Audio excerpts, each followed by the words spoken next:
Israel और Iran के बीच इस महीने की शुरुआत से ही तनातनी बढ़ी हुई है। मिडिल ईस्ट में एक और जंग शुरू होने की अटकलें लगाई जा रही हैं। ईरान ने इजराइल पर सीरिया में अपने वाणिज्य दूतावास पर हमले का आरोप लगाया था। इसके बाद बीते 13-14 अप्रैल की दरमियानी रात को ईरान ने इजराइल पर सीधा हमला किया। सैकड़ों मिसाइल और रॉकेट इजराइल पर दागे गए।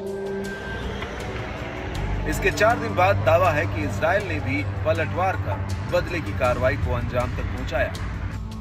दावा है कि शुक्रवार तड़के ईरान पर हमला करते हुए उसने सैन्य ठिकानों को निशाना बनाया।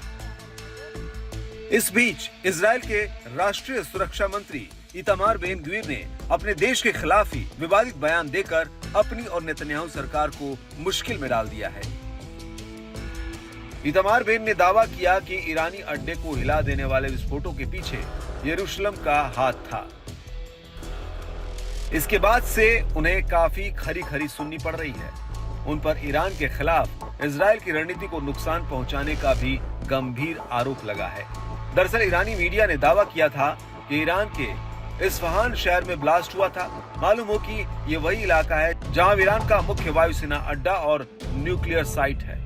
खास बात है कि हमला ईरान के सुप्रीम लीडर अली खोमेनी के 85वें जन्मदिन पर हुआ था, जबकि अमेरिकी मीडिया ने अमेरिकी अधिकारियों के हवाले से बताया कि इजराइल ने शहर में एक सैन्य स्थल को निशाना बनाकर सीमित जवाबी हमले किए थे। हालांकि इजराइल ने अब तक हमले की पुष्टि नहीं की है, मगर नेतन्याहू के करीबी राष्ट्रीय सुरक्षा मंत्री इतामार बेन ने सोशल मीडिया प्लेटफॉर्म एक्स पर हिब्रू भाषा में महज एक शब्द लिखकर अपनी सरकार को सवालों के कटघरे में ला दिया। उन्होंने लेम यानी लंगड़ा शब्द लिखा। माना जा रहा है कि वे इशारों में बताना चाह रहे थे कि विस्फोटों के पीछे इजराइल का हाथ था, मगर कार्रवाई कमजोर थी। बताया जा रहा है कि दूरदर्शनपंथी की इस टिप्पणी से राजनीतिक सहयोगियों और दुश्मनों में काफी गुस्सा फूटा है। तो वहीं ये बयान कहीं न कहीं ईरान में मजाक की वजह बना है।